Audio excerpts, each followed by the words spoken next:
And once again, I want to say greetings to each and every one of you, Aquala, and welcome to another round of the Mastermind here on LIBRadio, LIBTV, and on livinginblack.com. My name is Keedy Wedu. Sundays, I am joined by my wise and esteemed colleagues.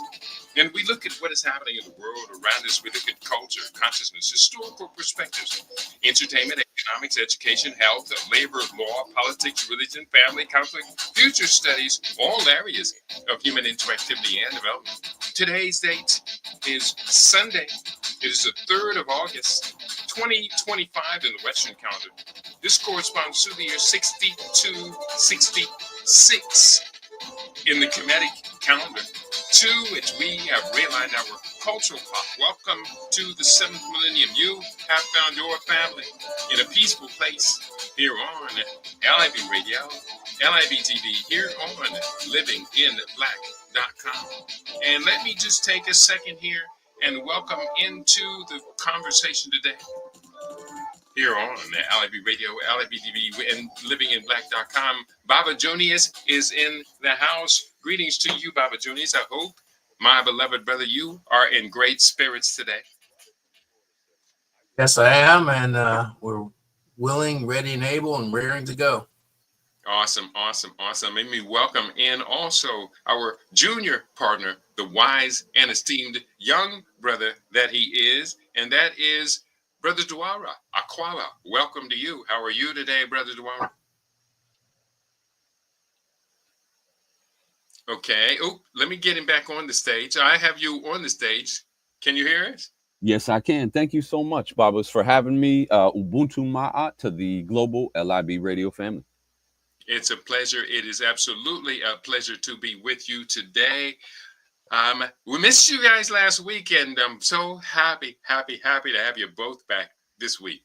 It's a little tough doing it without you, but we pulled through. We got to do what we got to do. That's right. My mother used to always say, "One monkey don't stop no show." Yeah, well, I would never accuse you of being a monkey. Well, I would put you in the gorilla category other than a monkey. You're absolutely right. I was also going to say hard times make the monkey eat hot pepper. True that. That sounds like a very profound proverb there.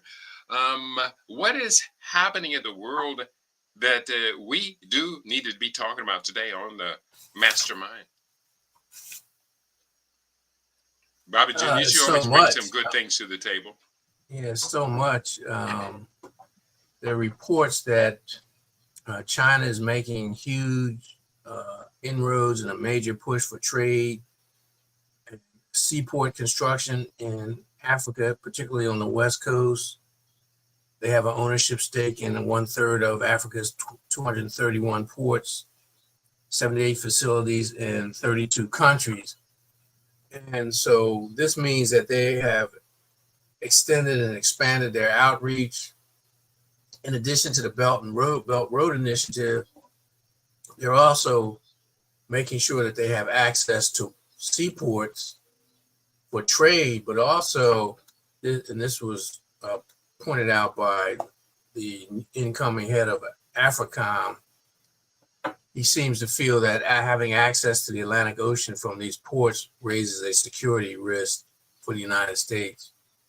Probably so, but from my perspective, I think China and the rest of the other sane people are trying to establish trade and commerce, and they want to have a post-American empire network set up so that they can continue to trade and be viable in terms of what's going on after the West collapses.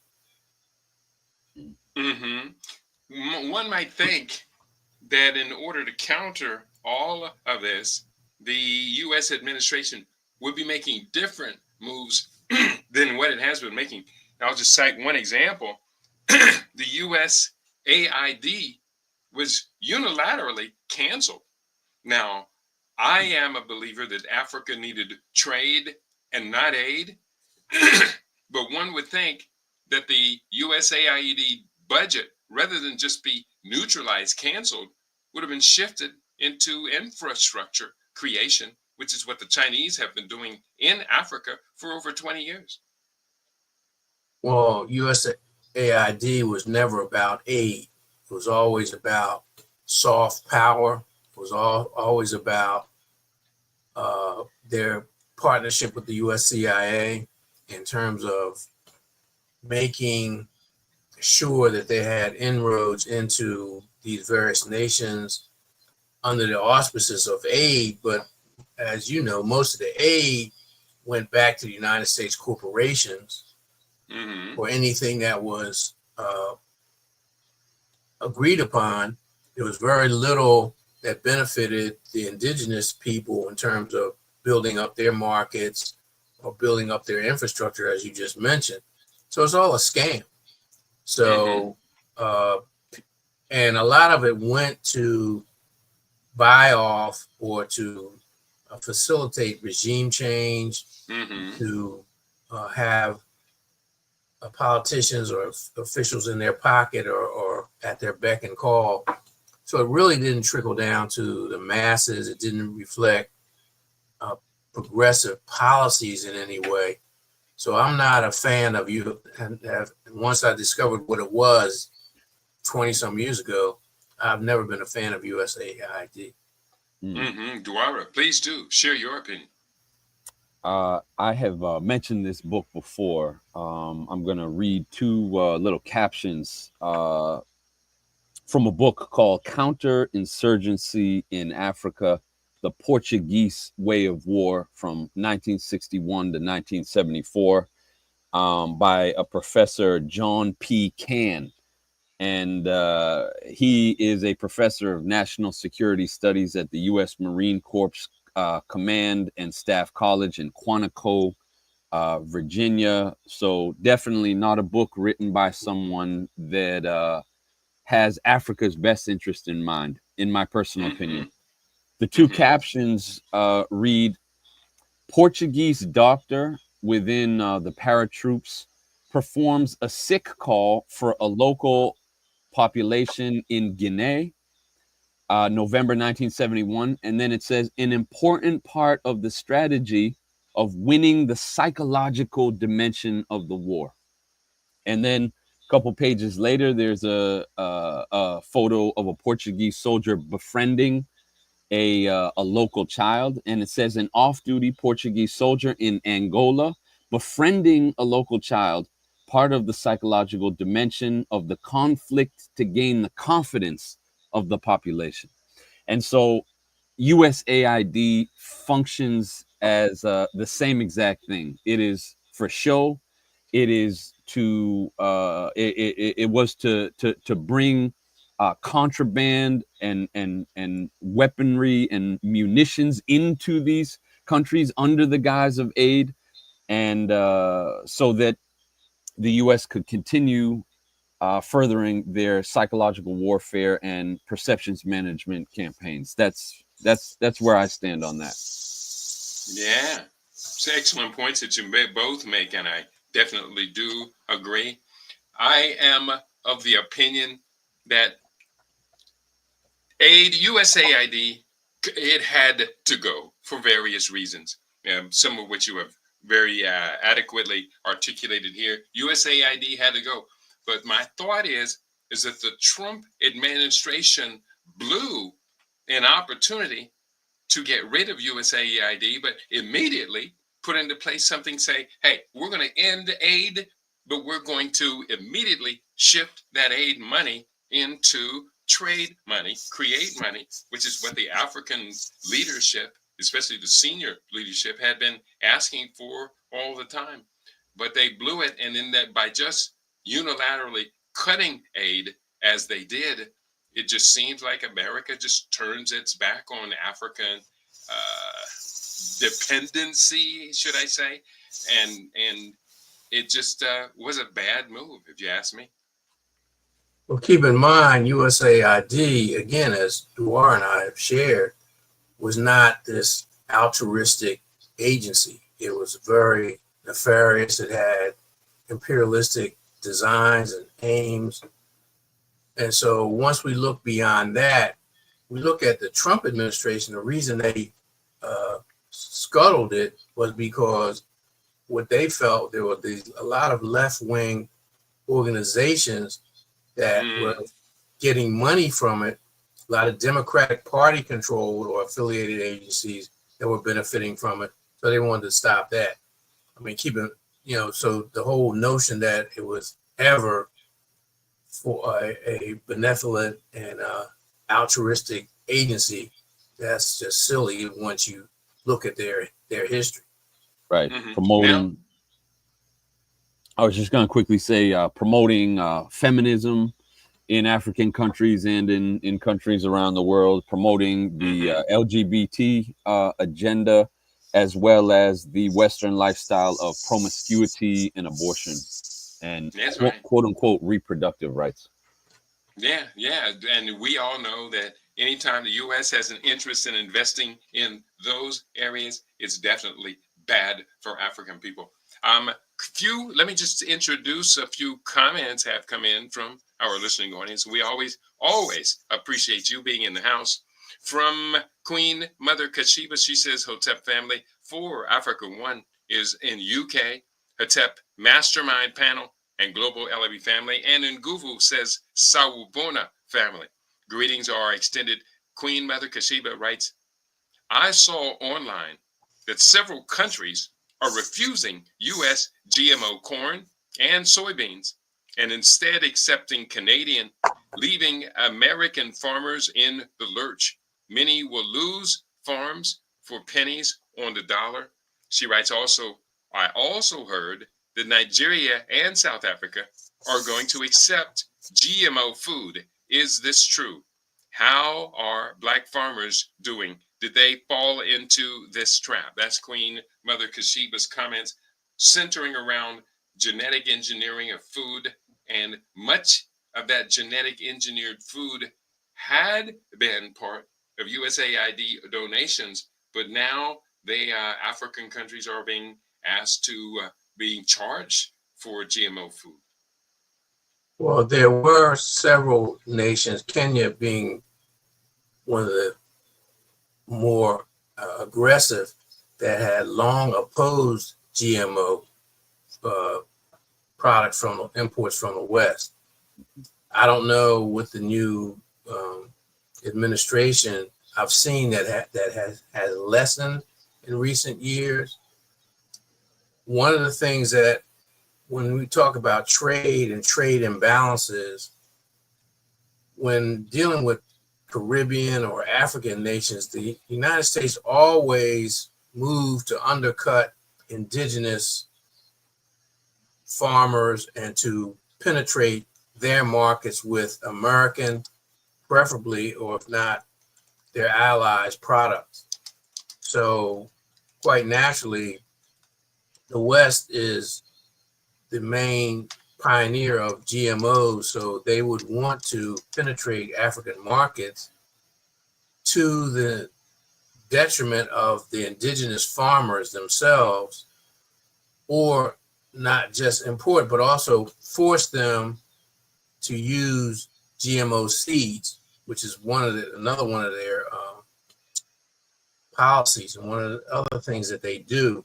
And then they put pressure on the farmers and often sue them, which what they've been doing here in the United States, those farmers who resist and who use sustainable seeds or organic seeds. So I don't know about any of the other nations, but I know at one point Kenya was a champion for the resistance of GMOs, but they have lessened their stance on that. That's right. Dwara, did you have any insights you want to share? Yeah, Baba Juniors always reminds us that their playbook is very thin. And so if it's not GMO, of which Baba Kidi, you had mentioned several years ago that GMO corn had a sterilization agent, I believe, within it. I can't remember the details of that. Yeah, that's Epicite. And so I know that was being promoted in Ethiopia by Bill Gates. Now, their playbook being thin, if it's not GMOs, you see now also this huge push for quote unquote vaccinations. And Bill Gates was recently in Addis Ababa promoting vaccinations. And then tying in Kenya with that, we know that one of Bill Gates funded quote unquote vaccinations contained a sterilization agent in it as well that affected Kenyan women.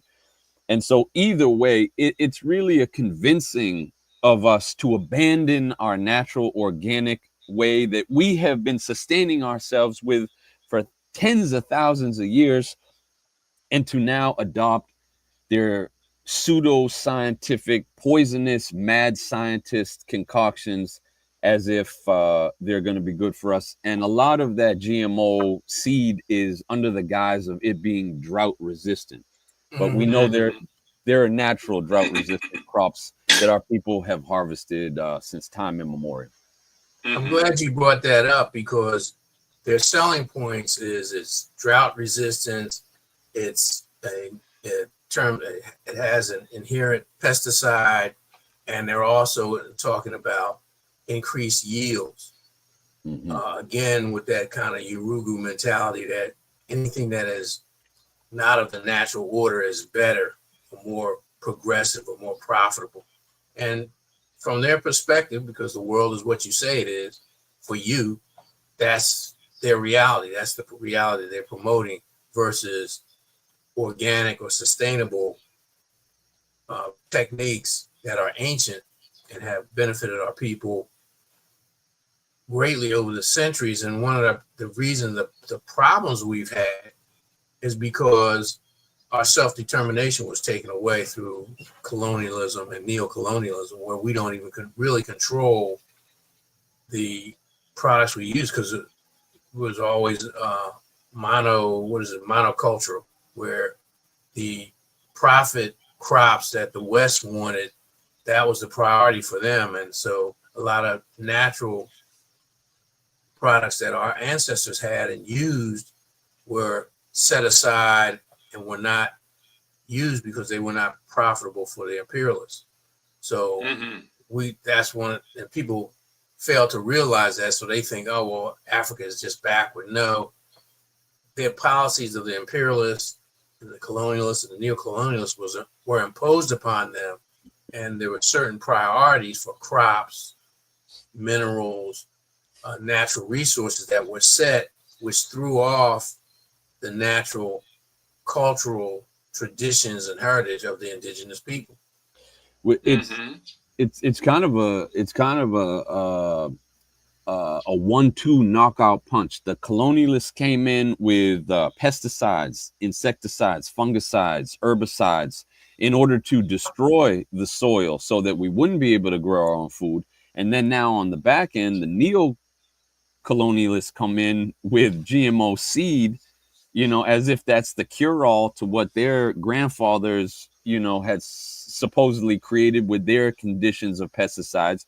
I know in the beginning of The Healing Wisdom of Africa by ancestor Malidoma Somé, he talks a lot about how the French came in to Burkina Faso and just completely destroyed the soil there in large swaths, due to the chemicals that they brought in, thinking that their technological methods were superior.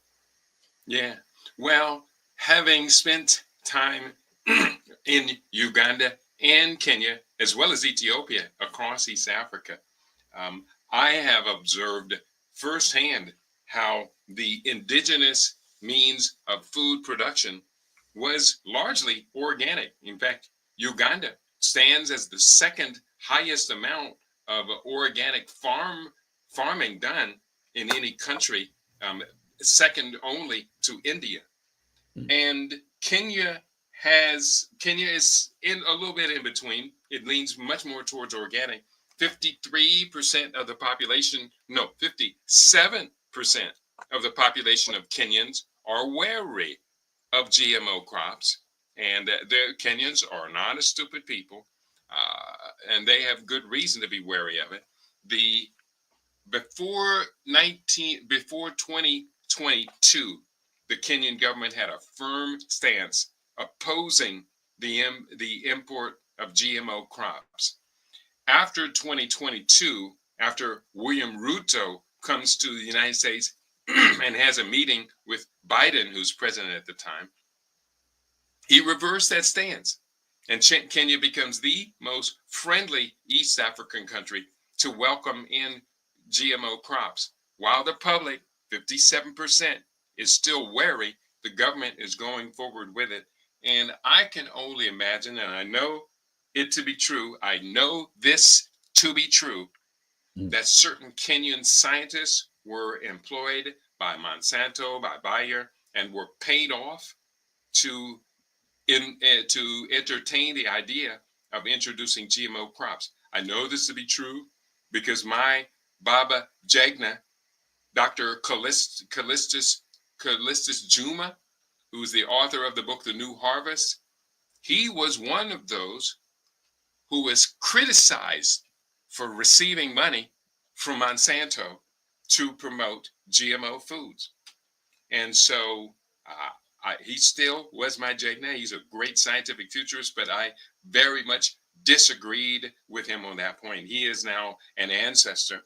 And ironically, and maybe I shouldn't say this, but ironically, he becomes an ancestor dying of diabetes, which all he had to do was contact me, get in contact, staying close to contact. We had actually spoken 3 times or so. And I could have coached him through the diabetes. He died at 64 years old of diabetes. So Dr. Callistus Juma, it's ironic that he dies of a diagnosis that he doesn't have to accept from the very same people who have paid him to promote their toxic foods. It's reverence that I hold for his name, but my Baba made big mistakes. Well, but keep in mind with USAID, a lot of times there were third or fourth parties or intermediaries who handled the money. So he might have taken a position, he might have been a consultant, he might have been something else and gotten paid or gotten grants from other people who were not directly, who were affiliated with, say, Bayer or Monsanto, but they didn't, the checks didn't say Monsanto or Bayer. They said, Society for Sustainable Development or some, how they make up titles and things like that. So, continue to hold your reverence for him and towards him, but also know how cunning and devious Urugu is and how they do business. Very rarely do they just come out and tell you. I mean, they do it indirectly, where they tell you and show you what they're about through their behavior, but they're also going to be very deceptive in terms of what they tell you. You know them better through their fruits, as Yeshua said. The other thing is, keep in mind, Tanzania and Uganda were also staunch resistors of GMO. That's right. I am going to refer to a news article on what I just shared with you all. This article appears in the Boston Globe magazine, and it is headlined, Harvard Professor Fails to Disclose Connection. And that was, unfortunately, they want me to pay for the offer or pay for the article, but I'll put up the link to the article and we can see this, compromise. But see, this is the thing. These big money corporations, they come at us from all directions, knowing we have need for money beyond what we have. Dr. Callistus Juma was a professor at Harvard University, and that's hence the headline of the article. Our Harvard professor failed to disclose connection, and it is what it is. People can be assured that I'm not going out like that, and I very much doubt if you will ever see Baba Junius Brother Dewara's name associated with Monsanto, especially endorsing the back of a Monsanto check. Well, but keep in mind, a lot of those universities, particularly Harvard, some of these research institutions, there's a rule it's called publish or perish, where you, if you're a PhD, even if you have tenure, you have to either write so many papers, participate in so many studies, or publish so many books.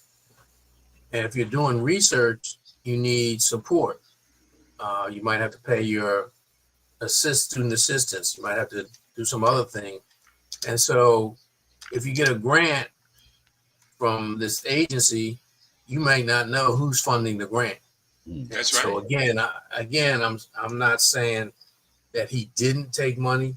What I'm saying is that we have to do the due diligence to see whether or not he just took a check from Bayer or Monsanto, or he took it from a third or fourth party, because that's how they do business. Right. Yeah, I did just post up a link for anyone who wants to know about the investigation into, because it wasn't just Colestis Juma, but he is special to me, is special to us because of his Kenyan origins. You were saying, Brother Dewar? No, Ashe, thank you for that, Baba. A Zulu proverb comes to mind: the foolish sheep thinks the butcher is his friend. Mm-hmm. That's right. That is so very true. We are live and direct here. It is Sunday, August the 3rd. And before I introduce, or I just greet everyone, I also want everybody to know here at LIBRadio, we're in a bit of a pickle. Bit of a pickle, because it is becoming ever more obvious that I can no longer sustain carrying the radio station the way I have been carrying it. So we're going to do the best we can to attempt to spread out the burden of carrying LIBRadio. I can do the research, I can do the programming, a lot of the programming. I am beginning to share more voices here on LIBRadio. There's a lot that I can do, but the monetary wise, it's a bad situation. So I am going to implement for this month of August, Black August, as we would call it. We're going to see what we can do to answer the question, what would Marcus Garvey do? Marcus Garvey had the Negro World newspaper. He had the printing press. Marcus Garvey had the stage of the orator, and he addressed thousands of people in Madison Square Garden, etc. What would Marcus Garvey do? Could Marcus Garvey take an instrument like internet radio, podcasting, and change it, turn it, inform it with his vision, and give it a worldwide purpose? That's what I am attempting to do. But brothers, I'm sure you can understand, it's too hard. It's too hard. Well, it's very difficult. And again, just to make this a teachable moment, you talked about your Jagna. I'm sure he was in a similar situation, and he got funding. He may not have known the actual source of the funding. And you said, well, certainly I'm not going out that way, and you wouldn't see Dewar or myself doing that. And that's why we're in the situation we're in. That's why we've been defunded, we've been deplatformed. There's all kinds of challenges because the powers that should not be don't want the type of information that we're putting out. So we have to continue to struggle. We have to continue the struggle. When you look at the history of media, Black independent media, or even media in general for Black people in this country, advertising and subscriptions are the two main means of revenue generation. And when you look at the course of history, they have not been that successful. Most media, most Black mediums have not fared well. Marcus Garvey had his supporters, and they were rabid and they were fascinated by what he was doing because it was relatively new. And sure, even with that, he had problems, maybe making payroll, or he had logistical problems in terms of getting the papers out, things like that. So it's not going to be, I say all this to say it's not going to be easy. And certainly when you're up against this type of evil mind, as Curtis Mayfield once referred to it in one of his songs, clearly they're not going to make it easy for it. Yeah, exactly.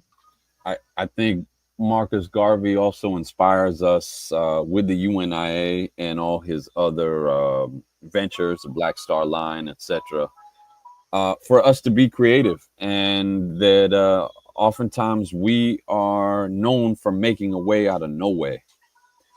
And that's partly why we're here as a think tank. You know, there's a Yoruba proverb that says wisdom is two people, meaning one person can't solve their own problems. We need each other. We need to dialogue and to commune and to figure things out together so that we can come up with solutions.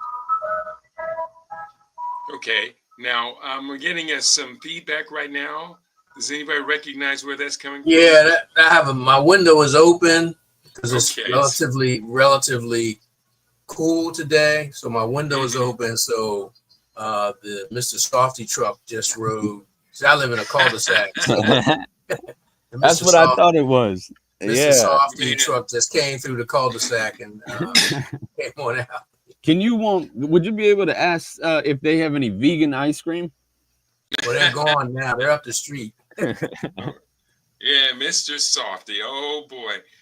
In fact, we had our dinner yesterday, the first Saturday feast, and it was quite a feast. I had an incredible menu of probably about 36. I haven't added everything up, about 36 or so recipes or menu items, including a bunch of new menu items that I'm adding to my next recipe book. And it was wonderful, wonderful, wonderful. And we spent quite a bit of time reminiscing. And there was another couple that was here, had relocated from Los Angeles. So we spent quite a bit of time reminiscing. And when we talk about those times, even going back to the heathen days when I would use cow's milk, whatever. But we reminisce, and it seemed like those days would last forever or continue to improve. And it was so wonderful reminiscing about the past. Let me ask you, Baba Jr., since you share much of this baby boomer history with us, have we seen the best days that there have ever been, and are we rapidly in decline? Well, who is the we? Are you talking about us specifically, or are you talking about this country in general? Yeah, both. All right. Well, the answer to both is we are in decline. Now, I think Dewar, he's younger, so he knows a lot of these young lions that are coming out there that we may not be familiar with. So I'm not going to say that they have totally succeeded, that they have totally stomped and eradicated us, because the life force demands that we struggle. And the other thing is, because we're in a propaganda war, we're in mind control, they are never going to show us winning. Even when we are successful, even when we win, even if it's a skirmish, they will minimize showing that. And they'll scurry back to their drawing board and they'll do something else. So, yes, we are in decline. The American empire is in rapid decline. Black people, we're in bad shape, but it's not because it's organic. It's not because we're stupid. It's not because we're unintelligent. It's not because we're lazy, shiftless, and no good. It's because we have been the targets of a vicious, ongoing, nonstop, relentless attack on us on every level, whether it's intellectual, whether it's energetic in terms of our life force. Then they do that through the food and also the type of energy that they pump at us, the type of energy that's in the media that we consume. And so it's not an excuse, but it is, we're saying, hey, look, we're in this war. And we're collateral damage because we don't even know we're in a war. For the most part, because they're taking out the leaders, they're isolating us. It's like, for example, they don't have to kill you. What they did was they demonetized you. Mm-hmm. They shadow banned you. And so they shadow banned me. They're shadow banning a whole lot of people who are trying, black, white, Asian, who are trying to get the truth out. And they're very cunning at it. And so we're out there, but a large segment of the people don't know we're out there, even though we're on the internet, because of the algorithms, because they have filtered us out. So one of the results of the decline is because they've been so successful at the filtering and the suppression. Doesn't mean that we're not doing it, because we are doing it. It doesn't mean that we're doing it at a mediocre type level. What it means is, despite our passion, despite our enthusiasm, we haven't been able to overcome the censorship, suppression, and the filtering.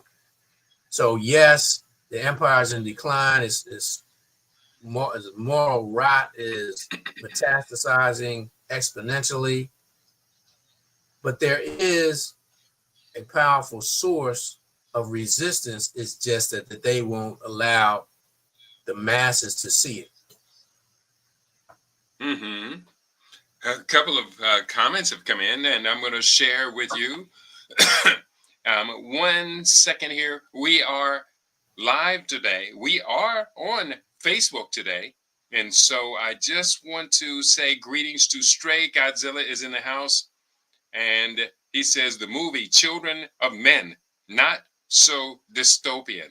And a couple of other comments have come in. Ken Travitt, still here, not always live, but still watch. Thanks for the programming. And Stray Godzilla is in the house as well. And on our Rumble page, which is our main page here, we send greetings to Queen Mother Kashiba. She is in the house. Oh, a couple more greetings before then. 1 second. And she said, how are black farmers doing? Did they fall into the trap? Moja 2010, Hotep LIB family, Dawoodi Ma'at here, Dawoodi Mahali here, and he's coming from Ghana. It's a pleasure always to have you in the house. Osei Kamal is in the house.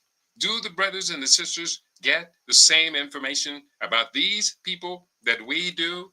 On the continent, I would say no, because there's censorship here and there's censorship there. We need to take responsibility for getting our information to our brothers and sisters on the continent.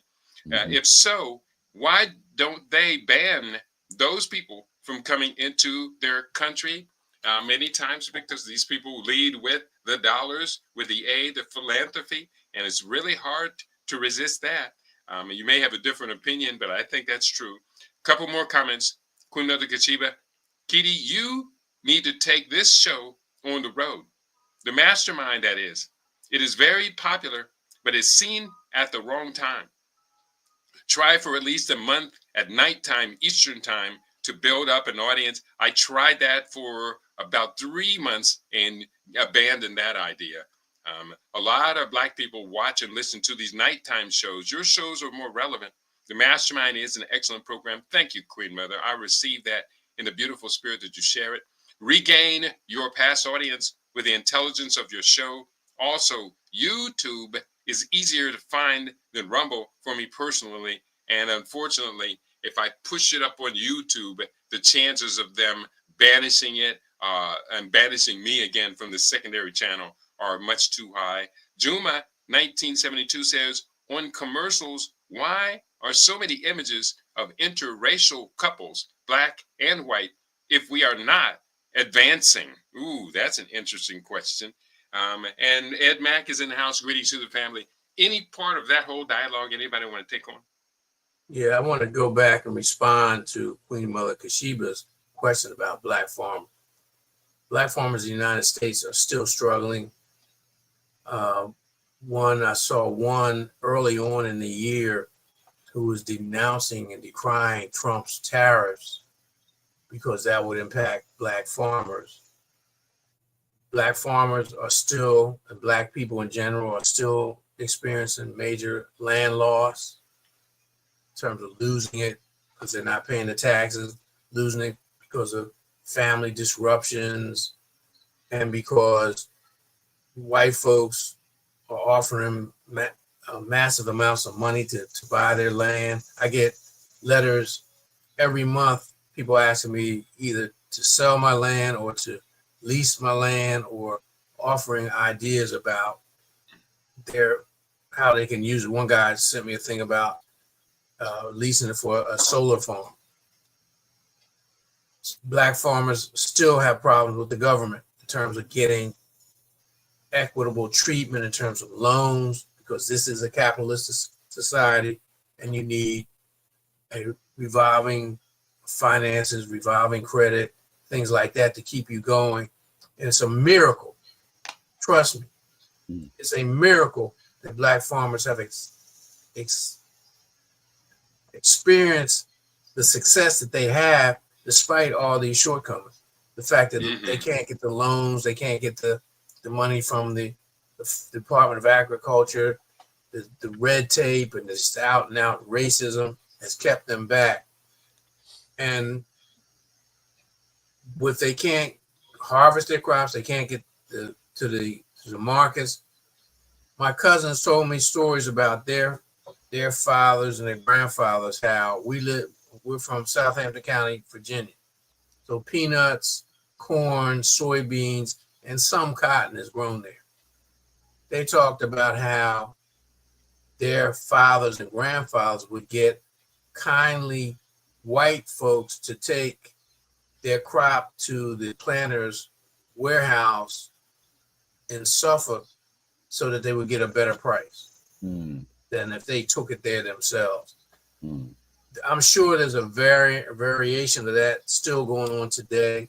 So to answer her question, black farmers are struggling. If you do the research, and when you do the research, you'll find out that it is still the case.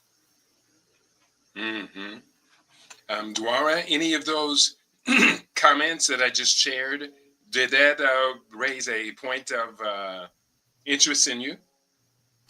There was one of the last ones that you read, Baba. It's slipping my mind as I'm doing some research here in the background. Would you just be able to read the last couple of ones for me, please? Well, the last two, Queen Mother Kashiba wrote, "Regain your past audience with the intelligence of your show. Also, YouTube is easier to find than Rumble for me personally." And then Juma wrote the question, "On commercials, why are we seeing so many images of interracial coupling, black and white, if we are not advancing?" From my understanding, I'll tackle that last one first. From my understanding, there's something called the Callegri plan, and that essentially is this idea of deculturizing. We already know that a lot of these societies are wholly despiritualized, but this push to deculturize so that no one has a very succinct and definable ethnic culture through the rampant not miseducation, but through the rampant miscegenation and mixing and blending of people. And so you've got so much what they call multiracialism, quote unquote, or multiculturalism, that no one has any strong or fervent adherence to any one particular culture, because that's partly why we see pop culture being or excuse me, religion being replaced by pop culture. The same thing is happening with culture and ethnicity in general. is this washing out of anything that one could have an adherence to, because they know that both religion and spirituality, and culture and ethnicity create people that adhere to things that may not go along with what the unelected global elites are pushing. And so there's this process of needing to both despiritualize and deculturize people so that they are left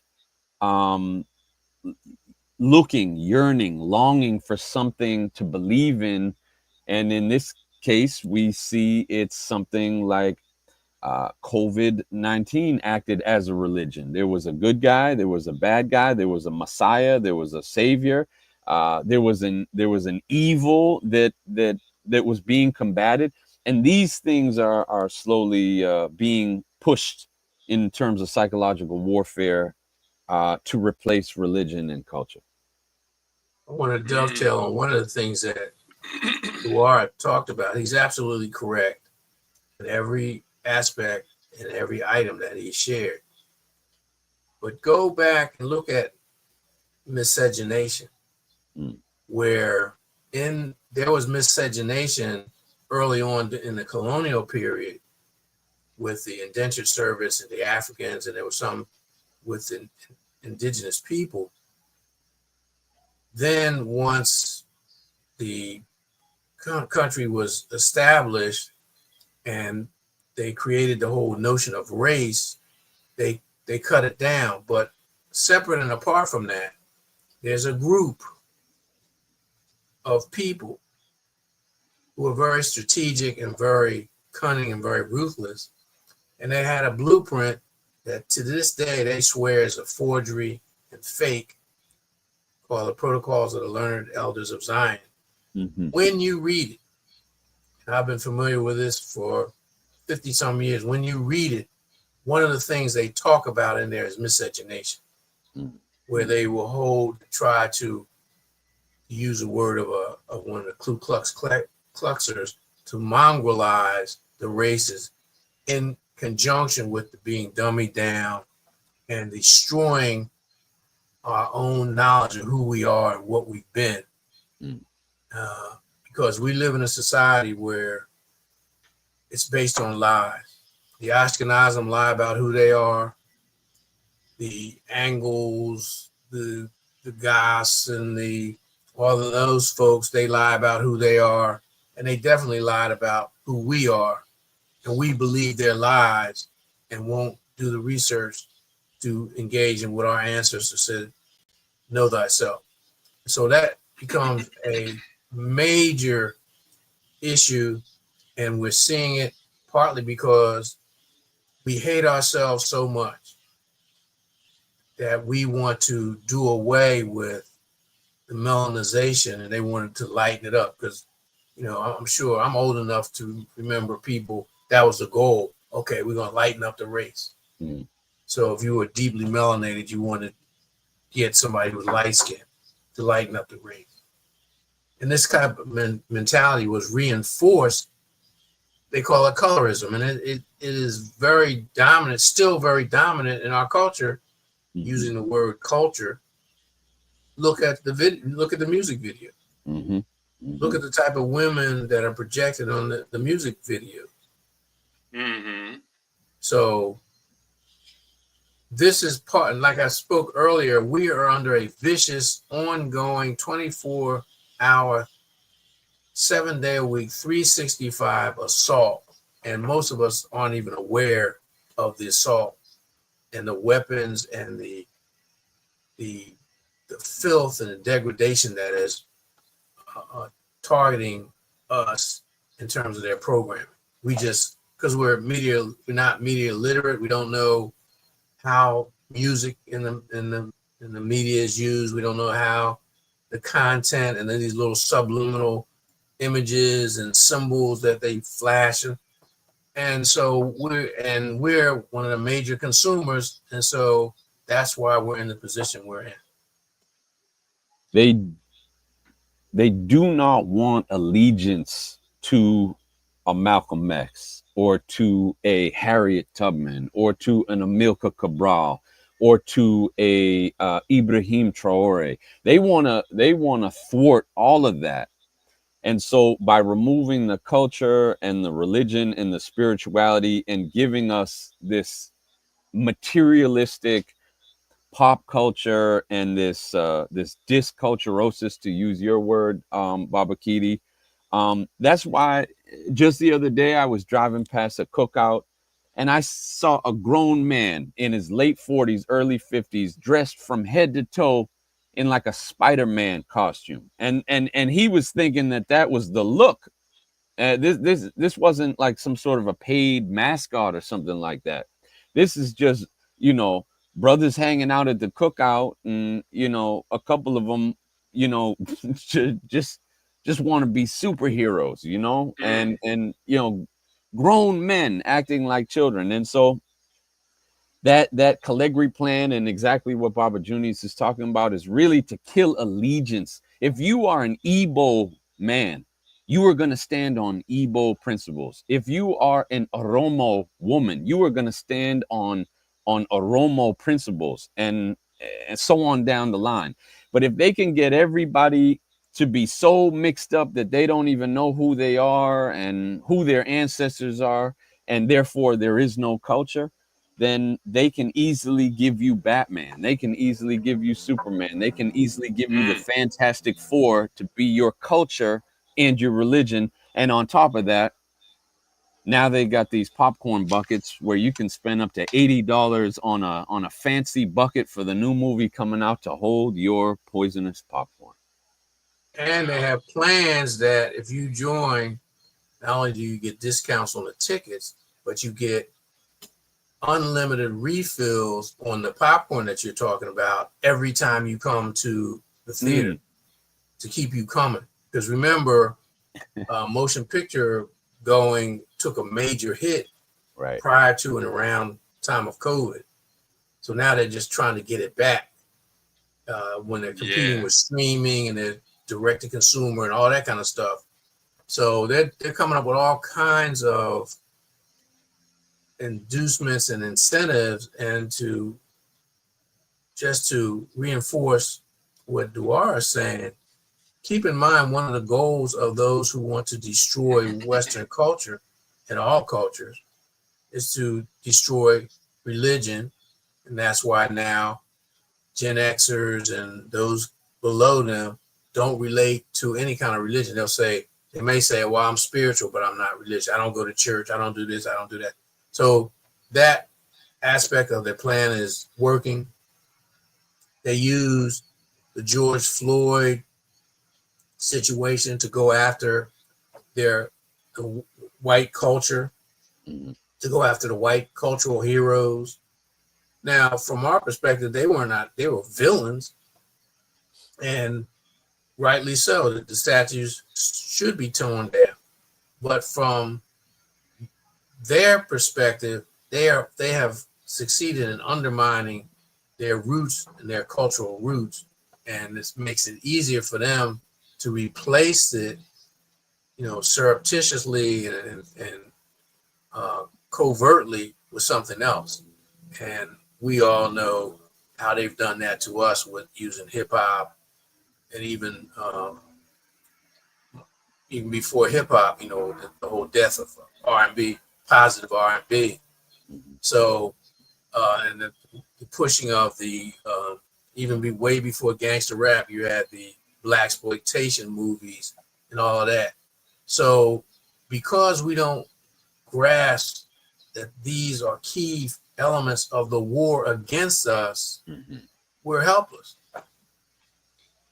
There is a comment I would like to share from the YouTube. There are a few other comments on the Rumble. From YouTube, Stray Godzilla in the house. He says, Kitty, you're 20 years ahead of your time. What's going on today, you exposed 30 years ago. And, once I think about it, I think he is pretty accurate. A couple of comments have come in on the Rumble. Ed L. Mack, I'd said greetings to you. In Google in the house, he says, just curious, have the black farmers thought of or tried forming an alliance and getting a contract with African and other countries to sell their products? Shabaka 14 says, greetings, Osei Kamal. Kidi, before you left LA, Baha'i faith promoted the fact if we dated interracially, somehow racism will go away. Then they adopted the ideas of the alphabet community agenda. Well, you said it all. I don't even need to comment. Brothers, when they came, we were treated different unless they came in with someone of a different ethnic group, or brothers when they came in with someone of a different ethnic group. I will say this much. Yes, we have been profoundly visionary here at LIBRadio, and we have done the best we can by staying 2 decades ahead of the global, what's the report? It's called the World Trends Global World Trends Report, which stays 40 years or 15 years ahead of the time. The report comes out every 4 years. We just did a report on the report a few days ago. And we have been pretty profound at it. Junius, I heard you talking and you use they quite a bit. They intend this, they intend that, and none of it was positive for us. But Junius, I have to challenge, what responsibility do our leaders have of taking responsibility for these areas that we collectively charge them with mismanaging? I charge them with mismanaging there all the time. But at a certain point, isn't it true that we have to hold our own collective responsible, including our leadership, including the individuals? That's true, but we've gotten to the point where we don't call them out. You're absolutely right. The misleadership, and that was one of the goals of J. Edgar Hoover, to prevent the rise of a Black Messiah, to stop righteous Black leadership. So you're absolutely right. So you've seen the rise of people. You've seen the co-optation of legitimate grievances and people who had ideas and plans, and how they've been co-opted. And there's a whole list of ways of doing it. You know, approved opposition, where they'll rise up somebody else to rival you, but they'll have all their approval and all the resources and what have you. So I'm saying all this to say, yeah, you're absolutely right. We have a responsibility, but what we have failed to do is call them out. And we've also failed to support the people like yourself. The brother said that you're 20 years ahead of our time. There's a term called sentinel intelligence. Sentinel intelligence happens in every group, whether it's a familial group, it's a social network, a nation, whatever. There's an element within that entity, either through intuition, or maybe they're psychic, or they do research, or they're just doing pattern recognition. They come up with threats and opportunities that the other people don't see. Again, it's not just threats, it's threats and opportunities other people don't see. And when you look at and you do the research and you look at this whole notion of sentinel intelligence, it's also called the Cassandra syndrome. Cassandra was the oracle who made predictions or what have you, and she ran afoul of one of the gods. So his curse, because he couldn't take her powers away from her, his curse was that nobody would believe her. And so the things that she tried to help people and put the information out there, no, people don't believe. So that's where we are. Oftentimes you talk about your frustration in terms of you're doing the research, you're publishing these books. The books are factual, they're on point. But again, like the sentinel who's on the gates, warning people, or exhorting people, look, we have this great opportunity.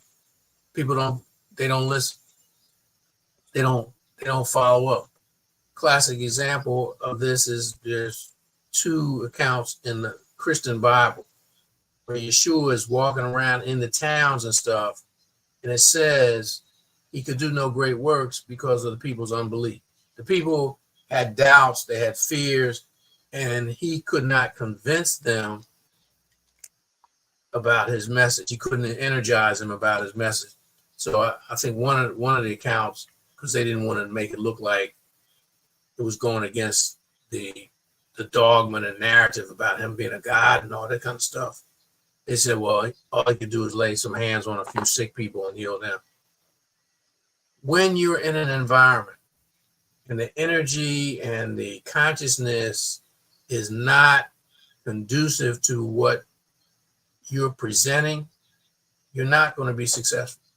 That doesn't mean that your message is not valid. Doesn't mean that you're weak or you're unsuccessful. What it means is that the energy and the vibrations and the consciousness have not reached the point where your energy and consciousness are not resonating with the rest of the people. And that's where we find ourselves. Because there are inducements, there are incentives, there's fear, there's coercion, all that kind of stuff. So people won't listen. So somebody said they're locked in on Facebook. Well, Facebook has been one of the main censors and suppressors of what's going on. They suppress very rare. I push my stuff on Facebook. Very rarely do people see it. Mm-hmm. So we have to look at the results, but also do the research and understand how is this happening? Why are we in this situation?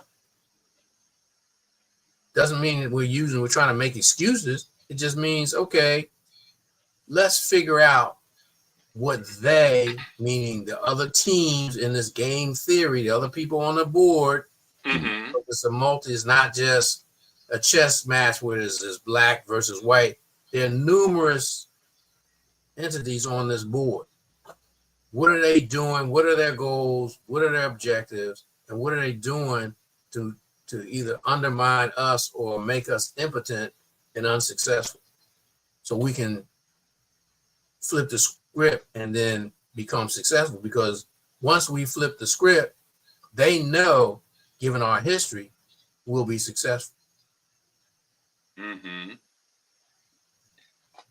All right. Did you want to follow that up? Wow. Baba How do you Junior, follow up Baba Junius when he goes into one of those oratories? you don't. You just bow deeply and give respect. That's right. I will say this much.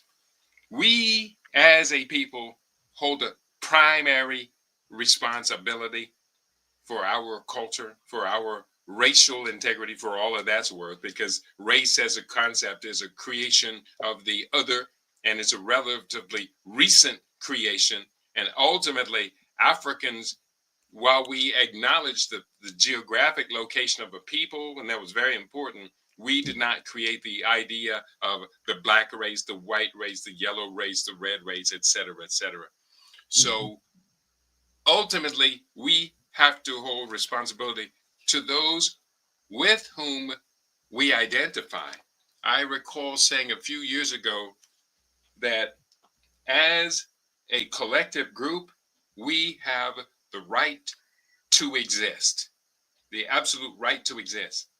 Yet at the same time, because of that right to exist, and there is so much pressure for us to unexist, we have the responsibility as individuals to collectively shine for the group so that the group would perpetuate and would exist. Then I wrote a book you're very familiar with called Fade to Black, The Passing of a Great Race. And I said in the beginning, yes, we have the absolute right to exist, a responsibility to contribute to the group's self-interest, but we are failing at it. Your thoughts? Baba Junius? Well, you're Because I know absolutely you resisted that idea for a bit, but yeah, then for years. you changed your position. Yeah, for years I was resistant because I was looking at the internal life force within us, knowing full well that it is designed, because it is the creator, it's designed to manifest and move forward. But I was forced to look at us as a people, look at our situations, look at the, now they call them influencers, or what else, the creatives, etc., who are in fact holding sway over our people's mind. And looking at that and then putting it in the context of game theory, they're not ready for prime time. They're not up to snuff. Mm. And again, we're not calling them out. Those who disagree and who are going a different path and who are in the process of building something different, a lot of times they want to keep it under wraps because they don't want to come under attack. But once it's out there, quite naturally, the other players on the field who recognize that this poses a threat to them are going to go after it. And so, again, it's our responsibility. We also have to recognize that there are incentives and inducements to our people that our people have, many of them have sold out to get those trinkets, to get that 15 minutes of fame, to get that position, to get that grant, to get that support to keep their program going. Doesn't mean they sold out. It means, okay, I have to make a decision.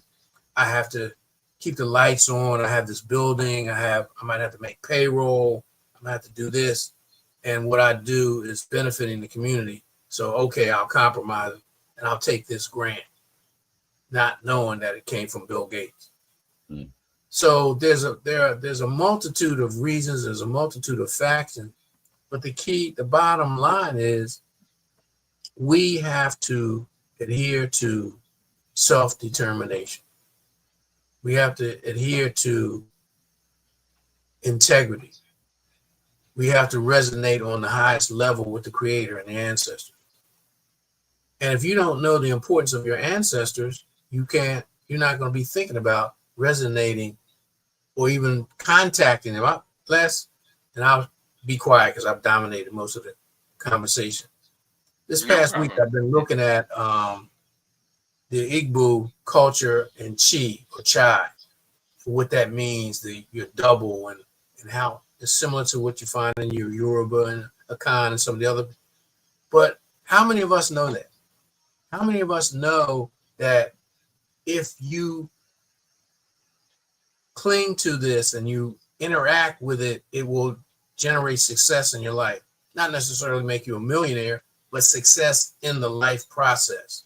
Because at the bottom line, we came here, we agreed to a mission when we came here. Almost all indigenous African people believe in destiny. Mm-hmm. It's not a prison. You're not locked into it. You can be foolish and go against it, or you can be unaware of it, which most of our people are, and get caught up in what the others have in store for you. Or you can find out, again, what our ancient Nile Valley ancestors said, know thyself. And all this is tied up in what we have to do given our situation and given within the context of game theory. Okay. We are live and direct. It is now 10:09 on the West Coast. For our East Coast listeners, that's 1:09 p.m. And that is, of course, 6:09 p.m. BST, British Summertime. We are talking about a bunch of different issues, and a few more comments have come in. We'll share them. Queen Mother Kashiba. Cassandra said, beware of Greeks bearing gifts. And they did not listen, so they opened the gates and let in the Trojan horse. and were defeated by the Greeks who were hiding inside. Excellent, Brother Junius, Baba Junius, we call him around here. And Queen Mother Kashiba also writes, you need to use this often and explain its existence in our culture. Yeah, this tale of the Greeks bearing gifts reminds me, I'm not going to quote Red Fox.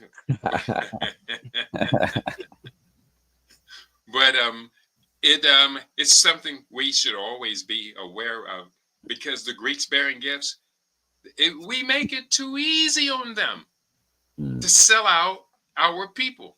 We just make it too easy. We can change the subject here shortly, but let me just ask for what would be permanent solutions. We've often talked about the critical need for an African-centered, Black-centered, uncompromising communications network, extensive communications network, to constantly drill into our people's ideas, or into their minds, the ideas that we would wish to perpetuate. But it's apparently not enough. Well, but again, we've talked about it. We've talked about the history. We've talked about, we mentioned Marcus Garvey, but I doubt most of us, even myself personally, didn't understand how deep that brother was. Mm-hmm. How he was into so many things, and the currents that were flowing around him, he examined them. He took from them that the things that were good that he could use for Black people. He was around at the same time this New Thought movement started percolating in the early 20th century. He took that and infused it into his message. He was around when Edward Bernays was talking about propaganda. He took that, recognized it, and infused it. And in his book, his lessons, he has a whole lesson on propaganda. We can replicate what he did, because in order for him to do that, he was a student of what was going on. He was aware of what was going on. He was well-traveled. He put himself in position where he could be schooled, and Duz Muhammad was his jegna, and we can use him as an example, just like we can use Malcolm X as an example, as opposed to being some doofus that is totally dependent on the media of our adversary, totally clueless about what's going on. So there's a stark contrast. We do have, LIB is what you're talking about, but we find ourselves in that historical context of, okay, how do we survive? Using the models that have been presented to us historically, advertising and subscriptions. How do we take that and use it in a way that's beneficial to us, or reject it altogether, come up with something entirely different? We are talking on, we kind of beat this into the ground, and there are a few more stories I wanted to relate to. There was one story from Kenya that I think we can relate to. This story from allafrica.com. Indigenous Kenyans forcibly removed from ancestral lands, report says. Indigenous communities in northern Kenya are being pushed off their land to make way for wildlife reserves, human rights groups say. They accuse conservation groups of using tourism and carbon offset schemes to justify evictions and violence. I know you've heard the story before. A new report by the International Federation for Human Rights, FIDH, and Lawyers Without Borders accuse the Northern Rangelands Trust, NRT, of displacing indigenous communities in northern Kenya to make way for wildlife reserves tied to tourism and carbon offset projects. So I looked a little deeper into this. I looked at the website of the Northern Rangelands Trust, and if you look at their website, it's all sweetened and sugary and sugar coated and cultural pictures of beautiful people smiling and beautiful animals and transforming lives and conserving nature. And then I went and found something of the groups criticizing the Kenya the Northern Rangeland Trust. And here's what they had to say, just a few short paragraphs. Kenya's stance on genetically modified organisms is currently characterized by a complex interplay of legal, social, and agricultural factors. And then there is a court ruling in recent years. No, wait, is this the right story? Bear with me. I had it pulled up. But essentially, it deals with the fact is that this benevolent organization is coming under the guise of aiding and helping the animals. Everybody loves the animals and the beautiful Maasai tribe and all that. But the fact of the matter is they are being accused of driving the people off their land. I'll have to look for that story. I'm sorry, I just placed it on my desktop, but it was pretty sinister. Okay, but just look at what you just described, and we can use it as a teachable moment in terms of how they use their campaigns to bamboozle us. They're not going to come out and say, okay, we're going to expropriate, we're going to steal their land. So they come up with some reason. Okay, well, this will boost tourism, this will boost trade, this will boost the ecology, et cetera, et cetera.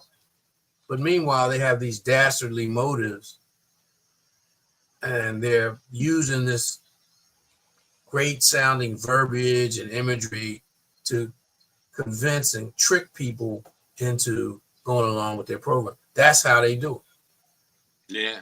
I did find the story of, I'm sorry, you want to continue? Or they'll offer some dire prediction. Okay. And again, this is part of this carbon footprint. This is helping us towards sustainability because this will stop the ecocide. And all right, wait a minute. Right. I mean, do you know the benefits of carbon? And we're carbon based on a material level. So what are you trying to say? And what they're trying to say is we want to get rid of you. Couple of paragraphs I want to share and then have you comment on this, Brother Dwara. Controversy surrounds the Northern Rangelands Trust, NRT. The NRT has faced significant controversy and distrust, particularly from indigenous communities in northern Kenya.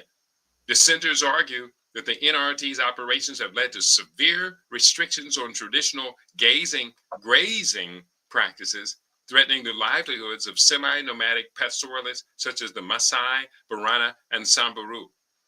And then there are the legal and ethical questions.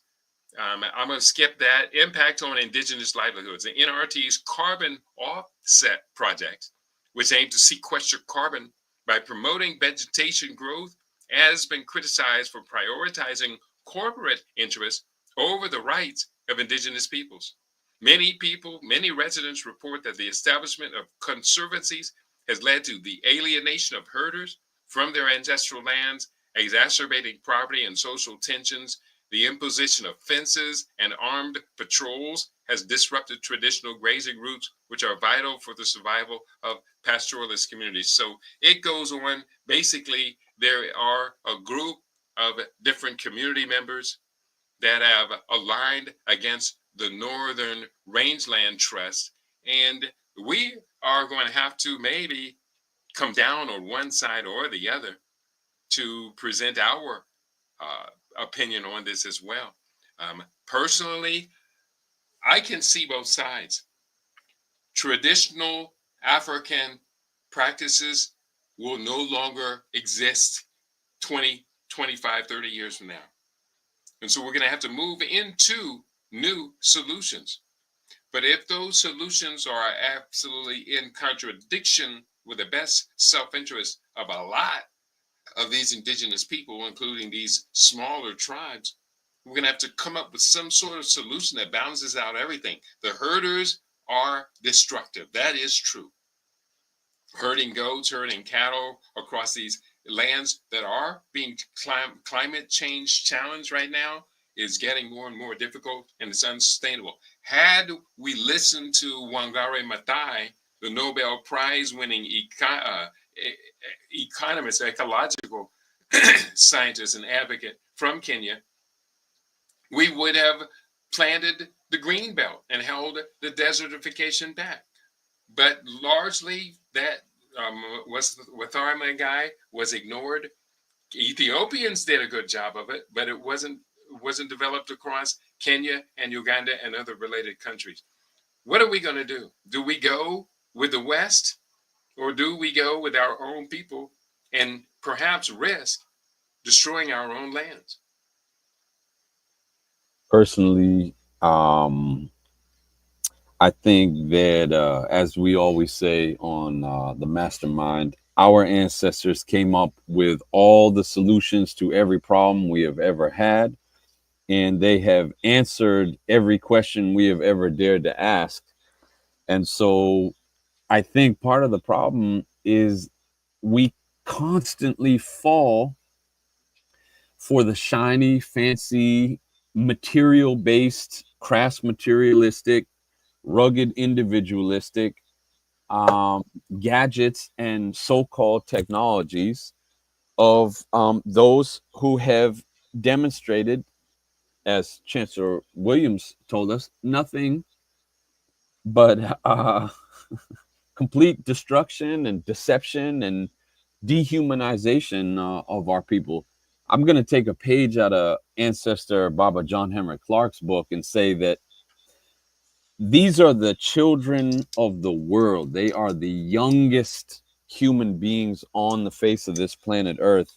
And yet they are touting themselves in their insecurity and narcissism as being the saviors or the elders of the world. And unless and until we stop them at our borders, which they artificially created as well, I might add, and to ask them what is their intention, or to have the foresight through divination or otherwise to know what their intention is beforehand, then we must turn them away, and we must believe in ourselves. We must know in ourselves enough to know that we can tap into our technologies and handle any situation.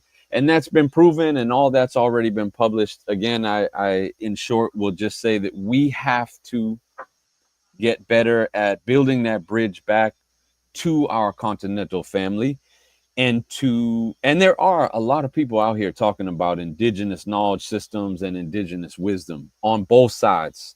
And so that's kind of where my focus is, which is, again, just to be clear, leaning away from the West and what they propose as innovation and modernity, and really using that principle of Sankofa to go back and to see what our ancestors have already created, and how we can either tweak that or maybe even just use that currently to remedy some of these problems. But as Baba Junius always reminds us, this is a cultural war for our minds.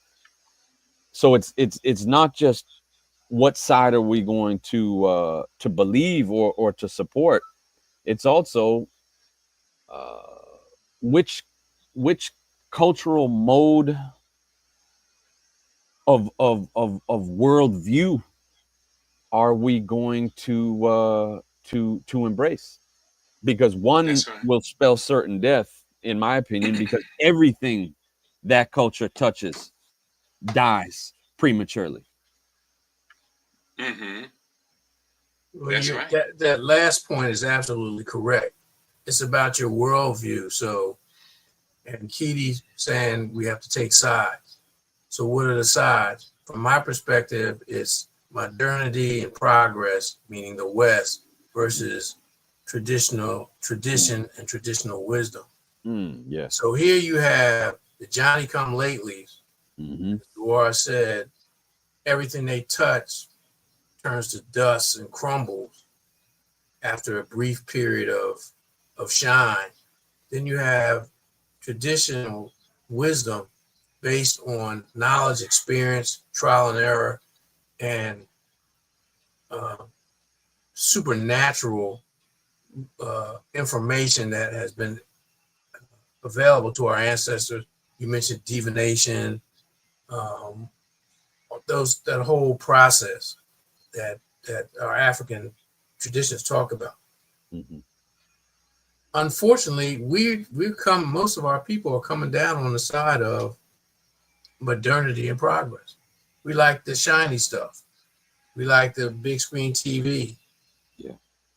Not concerning ourselves with the damage and the trauma, displacement, and disruption that mining for the materials that create these things cause. And we've turned our back on indigenous, so-called primitive, because we think because they are in a state of privation due to imperialism and neocolonialism that they didn't have anything. We had it all. It was just got away from us when we allowed our recognition of these creatures that came in, that we saw that they were alive. We saw that they had the God force, and we were going to embrace them as fellow spirit beings. They turned out to be the exact opposite. And when you look around the world, these people who came in who were racist, xenophobic, they encountered people who were xenophilic, who embraced them, and who, when Columbus, and today is an anniversary of his sailing, one of his ships had a problem, they crashed or whatever. The indigenous people went out to help them, had sight unseen. They didn't know. They just went and helped. Just their natural inclination to be supportive. They went out and helped them, and look what that demon did to them. Right. So, unfortunately, because we've been brainwashed, we're coming down on the side of the dealers of death, the Urugu. And I'm not saying that all Europeans are Urugu. What I am saying is that their leadership has embraced that Aryan model, and that Aryan model, the leaders are just ruthless gangsters who are so sick that they disavow and try to disassociate themselves with their own female, because they don't recognize the dualism and the importance of that male-female dynamic. Ashe. Comments, Baba Junior or Brother Joa? Baba Junior's just wrapped it up for us. Maximum respect. I wholeheartedly agree to try to add on to that. As a younger brother would be just sheer vanity. Yeah, that's true. Several other stories from the mother continent. Africa has been divided into 54 nations with regard to trade with the United States. This brings us to the topic of Donald Trump and his global trade war against every nation on earth. Some suspect, even of his own cabinet, or of his own cabinet and the Fed, that Donald Trump is painting the U.S. into a hole from which it may never be able to emerge from, because this is all having a very negative impact on the dollar in the world, in the global commerce. Have you looked into this? Put any thoughts into this, Baba Juniors? Well, one of the things I want to talk about is in the news, Trump put tariffs on 20 African nations. When you look at the list, some of them have been reduced from what he had back in April, but there a couple of them, he just pounded them with like 40%. So Let me see. You can go up to business africa.businessinsider.com. There's an article, Mm-hmm. list of African countries affected by Trump's new tariffs. You keep in mind, he's changed, he's flip-flopped so many times, and he's only been in office 7 months. And so now these new tariffs take effect, next week or whatever. And he's talking about making deals. Well, the list of the countries that have made deals is very minuscule. And you mentioned something, Keely, that would probably take us a whole nother program to deal with. You mentioned the dollar and its status. What we're seeing and why this is why a lot of people are predicting a major war. And that's one of my other things I wanted to talk about: U.S. belligerence against Russia and China. Trump sending 2 nuclear submarines. We're talking about there is going to be, we're already in war. It's just as economic. Sanctions, Mm-hmm. embargoes, Cyber tariffs, warfare. yeah, and currency are forms of warfare. It's just the economic realm. They haven't gotten to the bombs and missiles yet, but that's coming. So what we're looking at is a lot of the African nations are attempting to straddle the fence. They call it hedging their bets. So some of them Mm-hmm. are going with BRICS, and they'll see what BRICS offers. But some of them, because they just had that recent conference and they're listening to Trump, and they're being cordial. And like I said, they're listening. And some of them have already signed some deals. I forgot which ones have already signed deals, but there's only a handful of them. But again, the empire is in rapid decline, and you have this idiot who is taking on more and more authoritarian powers with executive orders, which is part and parcel to dark enlightenment, what they're pushing. Mhm. Again, game theory. We have to know what's going on and see, not so much as, okay, so you know that, so what? No, we know that. So what are we going to do? How can we use this information to benefit ourselves? How can we put ourselves in a more tenable position, given we know that they want to kill us? They want us to wipe us off the map or render us, totally neutralized. So what are we doing? What are we going to do about it? So Mm-hmm. these are things that are happening. These are international developments that, quite frankly, don't bode well for Africans in America, Afro-Americans, as you call us, because we're going to be subjected to the fallout from these tariffs. Mm. And tariffs really are a form of protectionism. If we study what tariffs do, why they're imposed, and then you ask yourself, well, okay, if they're done to protect markets, and America has deindustrialized, and America has just doing policies that are undermining the farmers, they're undermining so many elements in the economy. What are you protecting? How is this going to help in the long run? Mm-hmm. So true. How will this help in the long run? Apparently, it is backfiring. We're looking at the short-term responses where we can find them from across the economy. And Trump promised to bring down inflation. I'm not seeing any evidence of Trump's moves or anything else bringing down the rate of inflation. I bought a lot of groceries for this past weekend, and I can assure everybody out there, food prices are skyrocketing, especially if you want to shop at the more premium stores, maybe like Sprouts, Trader Joe's, and some of the other stores out here. It is forcing many of us to find discount stores to get our produce and things from. But even then, they're struggling there. We hear that Dollar Tree, which is undeniably a discount store to buy food and produce, Dollar Tree has been not only raising their prices above $1, but shrinking their packaging on almost everything. So that's a form of inflation as well. So well, but then look at what's happening with Family Dollar. So you have Dollar General, Dollar Tree, Family Dollar. Mm-hmm.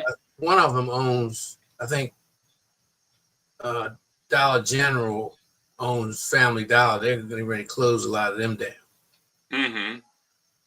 Yeah. Up until recently, up until about a year or so ago, you saw a bias, a class bias against them in the mainstream media. They look down on people who shop there, just like they look down on people who shop at Walmart. Again, it's the class warfare, and we're getting caught up. We're getting mixed messages, and because we're not into media literacy, we don't understand what their goal is, how they want to divide us, how they want to keep us confused. As Malcolm said, bamboozled, hoodwinked, and on and on and on. A lot of us are going to suffer. We're suffering here. I mean, it's just gaslighting us about, oh yes, inflation is down. Trump is doing such a great job. Meanwhile, he fired the person because they weren't going along with his okie doke in terms of the numbers for the Bureau of Labor Statistics. Was anybody who knows anything about that agency since World War II, they've been pumping the numbers, or they're disingenuous. Every month it comes out, and you see it in either on Wall Street or PBS or whatever, Financial Times. It's on the front page or the second page, but they always come out every month, and Keely knows this, with a revision. And the revisions, the numbers are down, but they put the revisions way in the middle of the paper or in the back of the paper, so nobody sees it.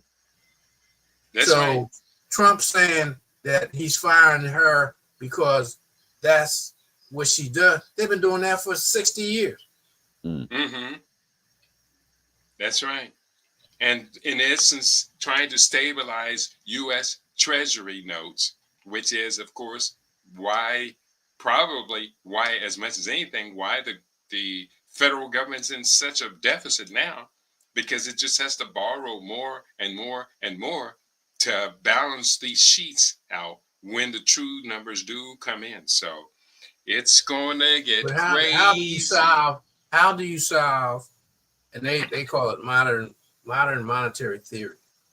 It used to be Keynesian economics, but they're just going total berserk now. So how do you solve, as a family, how do you get out of debt by increasing your debt load, by borrowing more and more? How does that solve your problem? No entity at all has ever tried this, except, well, I can't say no entity has ever tried it. But United States will not be the first entity to succeed at this strategy in the long run. It reminds us of 100 years ago, on the eve of the Second Global War, of the behavior of the Weimar Republic of Germany, which inflation had gotten so bad there that they actually printed I think it was a $10 trillion German mark note. And it got so bad that you would go to the store with a grocery bag or larger full of cash to buy your food for the day. And you had to go as early in the day as possible, because by later in the day, the food had gone up another few percentage points. Right. Well, we saw that a similar, not as drastic, but we saw that in Zimbabwe. We saw it in Argentina. We've seen it around the world. The only reason America doesn't go under is because of their military, and because of they have their claws in so many other things that somebody to go against them, he's history, she's history. And this includes the Europeans. I mean, the Europeans have been put in a position when they sabotaged the Nord Stream pipeline, that cut off Germany. That cut Germany's throat. So Germany was the premier economy in Europe. Now they're struggling. But the key to it is look at the liquefied natural gas that Germany's buying from the United States.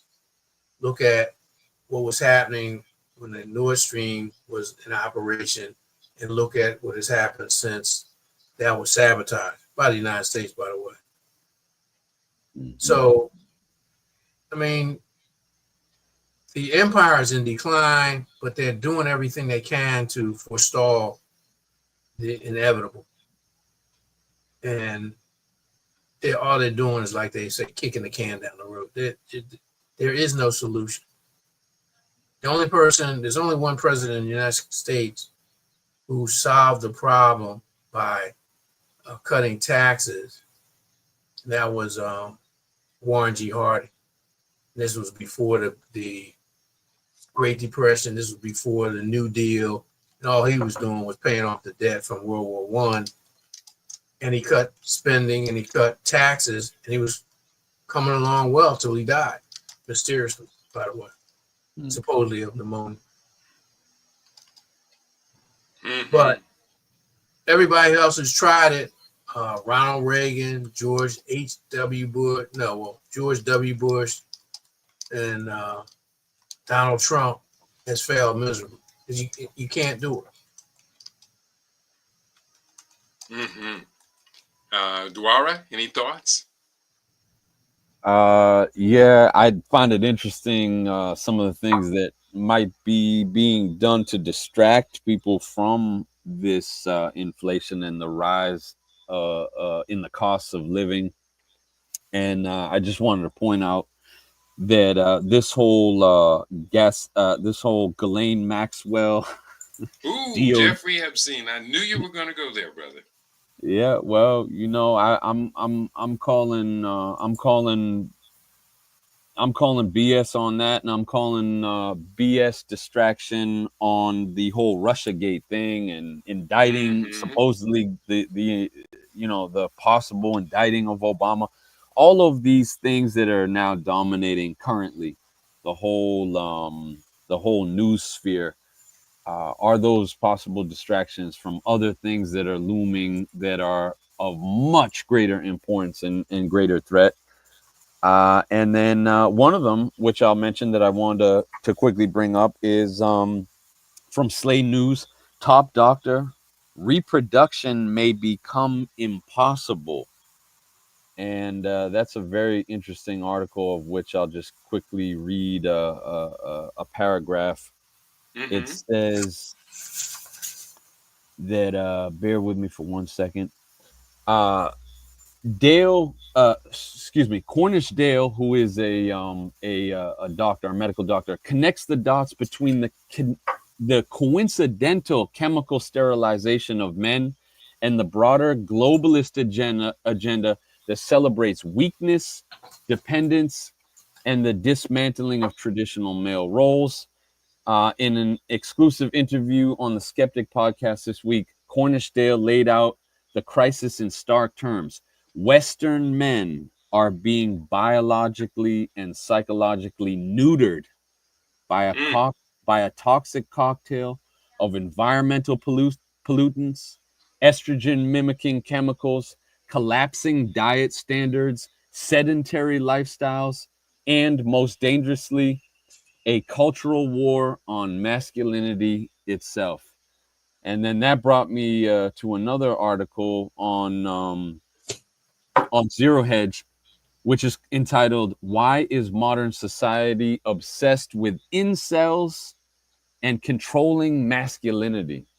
And so, Baba, I know you have written Big Up Manhood, and I felt like that's a book that definitely all of our people need to check out, and I'm urging everyone to buy a copy and give it to a young brother that you know who is searching, because I have young brothers coming up to me all the time from Generation Z, they're 20, they're 19, they're 21, 22. Asking me, brother, I don't even know what it means to be a man anymore. Like, how do I find manhood? What does manhood mean? What does it look like? And this is another type of epidemic, because manhood is being labeled as toxic. And there was one other quote which I'll just quickly read from that article, which says that testosterone, long associated with strength, vitality, and fatherhood, is now smeared as toxic. Meanwhile, processed foods, endocrine disruptors, and pharmaceuticals flood the bodies of millions of men from childhood onward. And so he's suggesting that because of all this attacking of both male and female fertility, and we know the various methods that are done to do that on both sides of the spectrum, Mm-hmm. he is postulating that reproduction may one day become impossible. Mm. And that goes back to Children of Men, in which Mm-hmm. the movie that was mentioned earlier by, I believe, Stray Godzilla, in which the human population or the human species was no longer able to reproduce until this one very shining young African woman in the peak of her fecundity was the savior That's right. of humanity. What a great movie. That movie needs to be revisited for sure. That's right. That's true. I did watch that movie twice, and I would definitely recommend anyone and everyone catch up The Children of Men. We are about 10 minutes before the end of the program for today, and we talked about a number of very important topics. Again, we did appeal to our listening audience, and please don't ignore me. You can make a donation. You can make a difference. If you held the responsibility for creating a mass media communications network for our people, the way that Baba Juniors has done it, the way that Brother Duwara has done it, the way that I am doing it, then you probably would come up with something that really resembles what we are doing here on LIBRadio. So we're asking you to just do a little bit for 1 month for Black August. Can we replicate Marcus Garvey's movement, Marcus Garvey's unity, Marcus Garvey's voice, Marcus Garvey's vision? I say, yes, we can, but it ain't going to be easy. It ain't going to be easy. It ain't going to be comfortable. Everybody's going to have to make a little bit of the sacrifice. So we're asking you, please do make your donation. Donate to our Black August Fund Drive. You can do so via PayPal on the front page of LIBradio.com. Just go to the front page, scroll down to the bottom. You'll see various options for making a donation, subscription, or whatever, one-time donation. You could do it via PayPal, or not PayPal. You can do it via our Cash app, which is $KEIDIOBI. It's right in your face. But we need to see those donations coming in. Otherwise, we're going to scale back all of our plans. Our Kuchitagalia plans are going to be scaled back. International travel and support of our brothers and sisters in Ghana, in East Africa, and all of that, we'll have to scale it back or cut it out or whatever. I hate to sound like I'm begging, but I am. I'm begging. I hate to sound like I'm begging, but I'm begging. Right.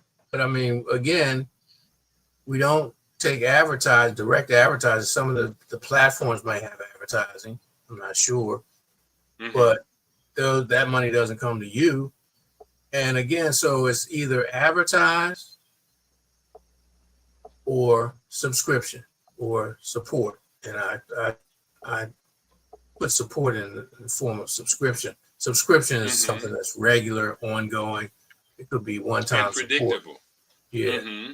That way he can predict, and for budgetary practices, he can predict how much his income is going to come in, at least have some idea what he's can use versus the bills and things that he has to pay. It is an operation. So please make sure that you reach down and do what you can. The other thing is, Stray Godzilla, he said he has a question for me. Then he has another question.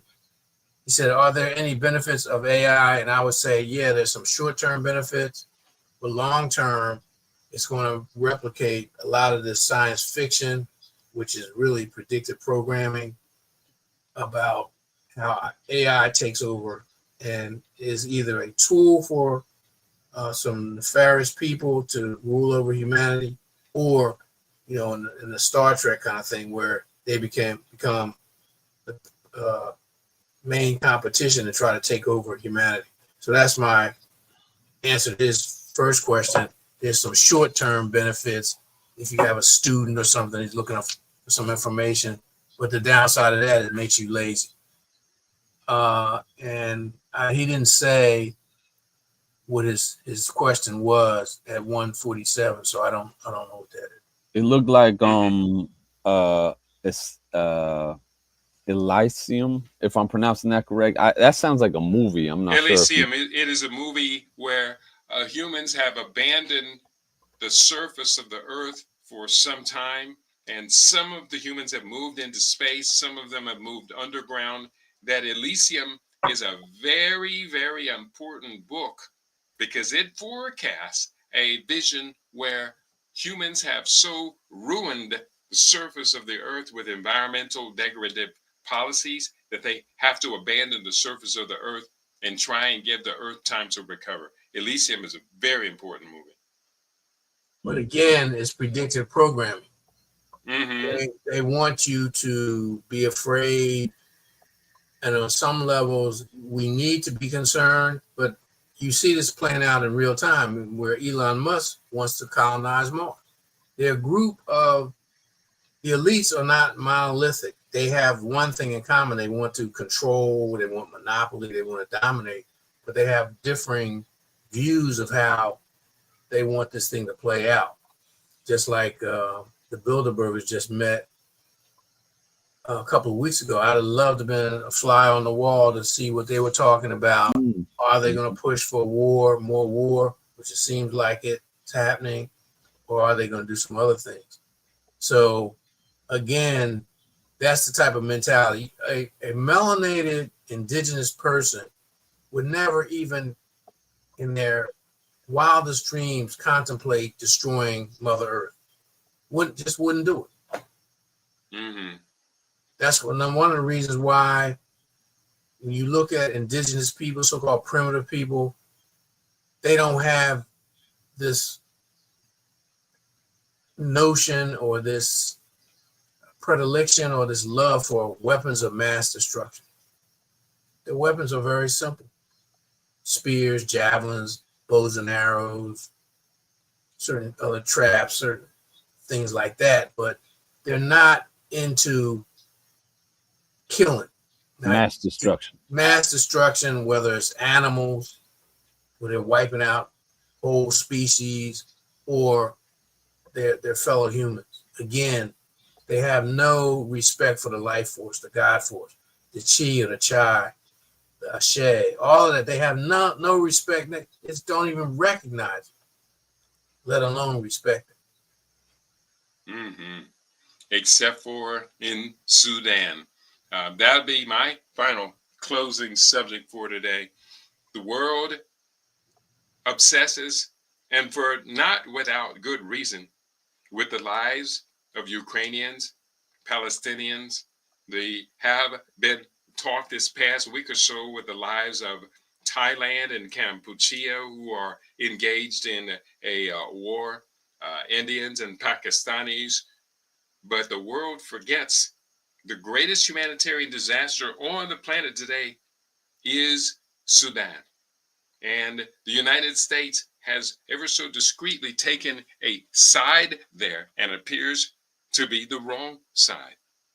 Your thoughts on what's happening with the in Sudan, where the government is in a stalemate war against the RSP, I think it's called the RSF, which is a opposition group funded largely out from outside of America, from outside of Sudan by the United Arab Emirates, which is a proxy government of the United States. What's going on in southern and Sudan that we should be paying attention to?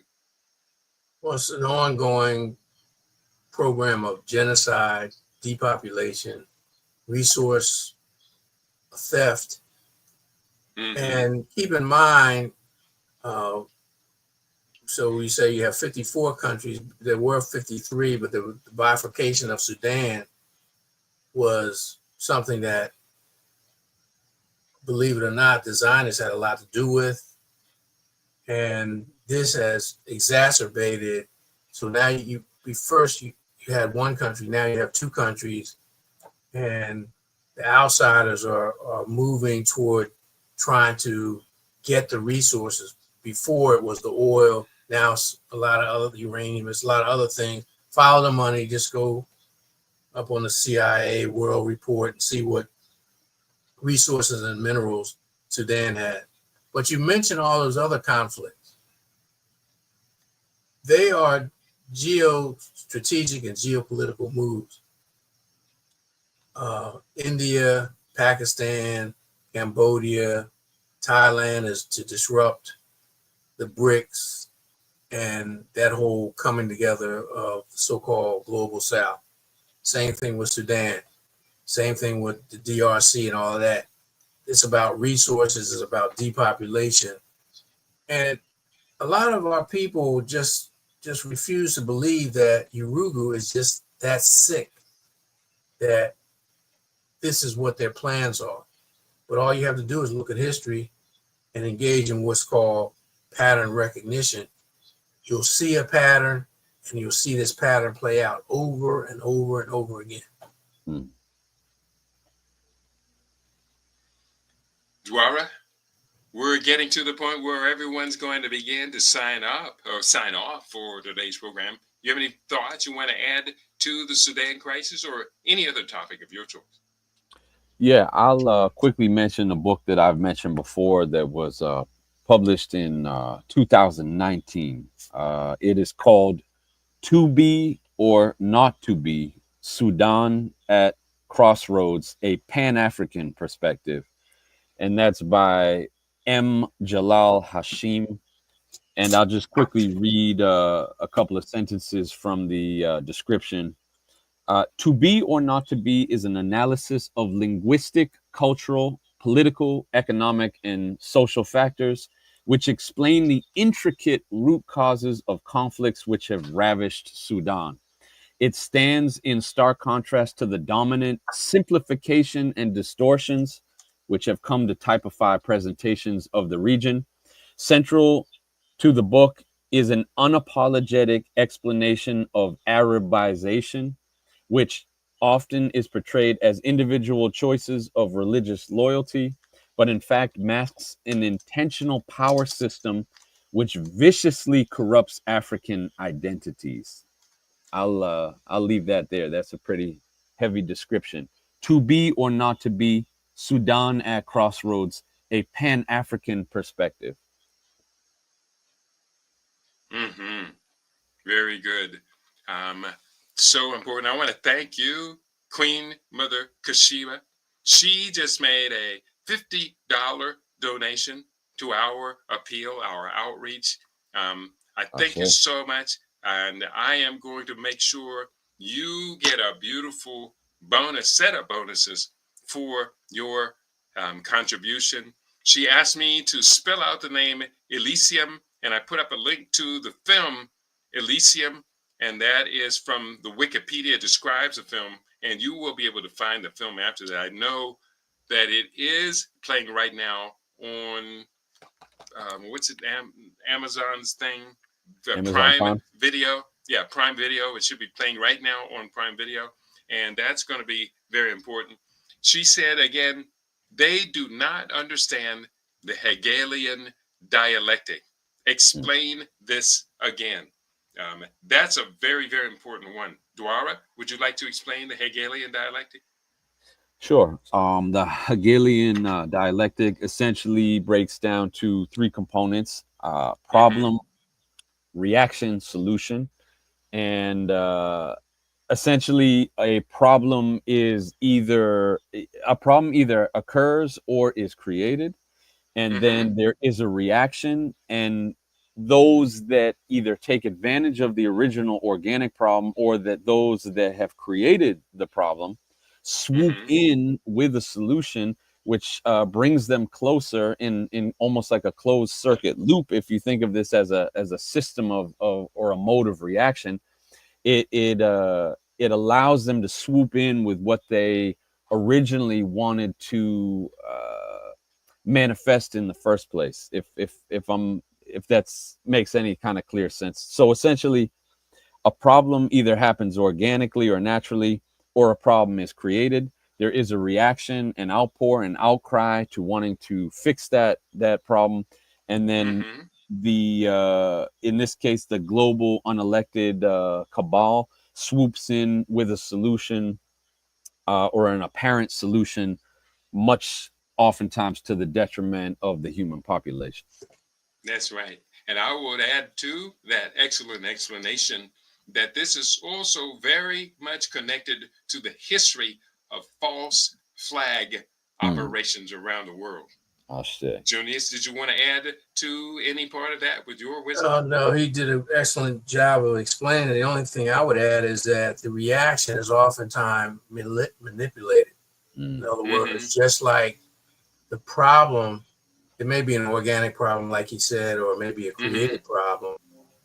The reaction is often created either through manipulation of certain groups or using the media, what have you, so mhm, that they can get the tension level so mm. that people will demand a solution, and this solution is already predetermined, and they just usher that in.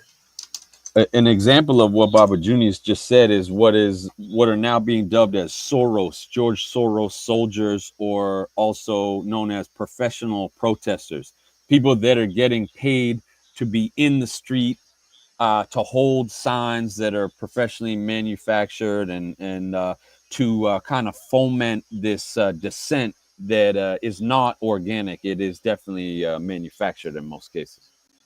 You know, classic example of that, we saw that with George Floyd, we saw that with Black Lives Matter.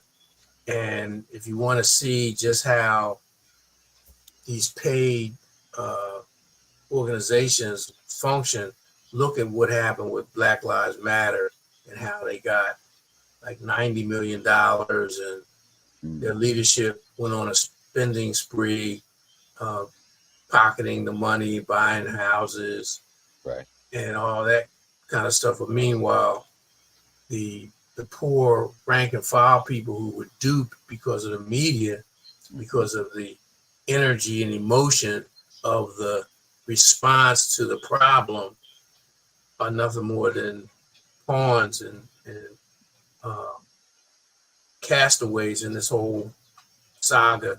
And the people like Soros gets what they want, which is societal destabilization, which they can come in and have a solution for the government who are their pawns. So they'll have new policies, they'll have new regulations, they'll have a change of habit, change of pattern, and society is moved incrementally a little bit faster than what would have happened had not been this campaign. Mhm. 9/11 is a classic example of that. Mhm. I say And so is we COVID. are, I'll say. we are going to go ahead and cut loose for today's programming. Final thoughts from anyone? Only thing I want to say is that we have an opportunity. You know, again, talked about Keaty being a sentinel, having sentinel intelligence, him being able to discern what's coming down the pike and sharing it with us. The problem is, are we going to, or One option is we listen to him, we be supportive. Another option is we do like Queen Mother Kashiba did in telling the story of Cassandra. People ignored her and disaster resulted. And you have fade to black. So the choice is up to us. You can make a small donation, a large donation, but please consider making a donation so that this venue stays on the air. This venue can fight the suppression, the censorship, the deplatforming, and all the things that they've thrown up against us. But thanks be to the Creator and the ancestor, we're still here. I say. Ashe. Your final thoughts for today, Dwyer? I'll quickly panther back off of what Baba Junius just stated. That I know for a fact that we come to LIB to get the cutting edge, vanguard, Pan-African perspective on things that we just don't find too many other places, if any other place. And I am speaking from my own personal experience that throughout my life, every time there has been one of these major events, connecting it back to the Hegelian dialectic, every time there's been one of these major problems that just arises, I have always been able to count on LIB and Baba Kiti for just bringing in the experts and giving his own expertise to really keep us up to date with factual research and information, cutting edge, like I said, the tip of the spear. And we need to keep this alive. We need to keep this going. And it's a labor of love, but it's not a selfish labor of love. It's a labor of love for the people. So the least we can do is uphold one of the many tenets of Ma'at, which is reciprocity, and to give back to LIB. Ashe. Ashe. Very well stated to both of you. Thank you all for your contributions in our listening audience and beautiful commentary and questions that we all made today. And we did get one substantial donation from Queen Mother Kashiba.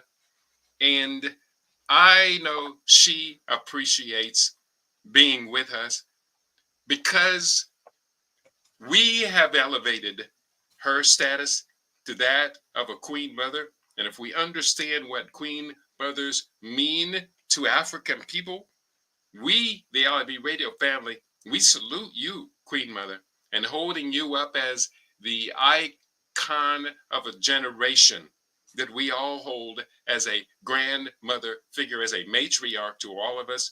There have been other great Queen Mothers that readily come to mind, Queen Mother Moore, etc.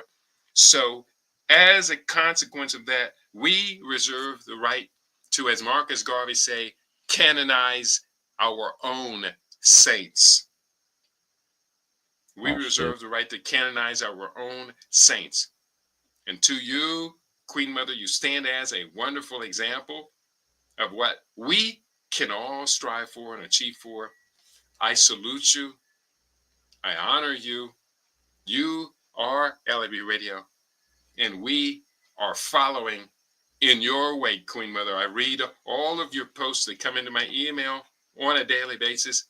I go through all of them, and we verify them all because it's so very critical that we have the most accurate information. And as you and everyone else knows, YouTube cannot be held responsible for delivering accurate information without critique, especially after they messed up 3 years of that.